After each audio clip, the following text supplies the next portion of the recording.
আম দিয়ে পিঠা বানাবো। সবার প্রিয় একটি ফল আম। আমরা আম অনেকভাবে খেয়ে থাকি। ফল হিসাবে আম খাই, আম সত্ত্বর বানায়, আচার বানায়। আজকে আমি বানাবো আমের পিঠা। আমের পিঠাটা আমি আজ ফার্স্ট টাইম ট্রাই করলাম।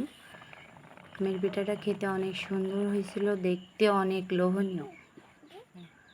আম ও দুধ দিয়ে আমি মেজে নিব, নিয়ে কড়াইতে দিয়ে নেড়ে নেড়ে একদম রসটা কমিয়ে নিরাশ করে নিয়ে আমি দিয়ে দিব ময়দা, বেকিং পাউডার, লবণ দিয়ে সুন্দরভাবে মিশিয়ে নিয়ে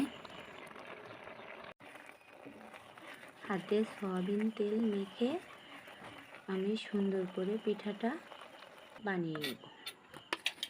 তারপরে কড়াইতে তেল দেব।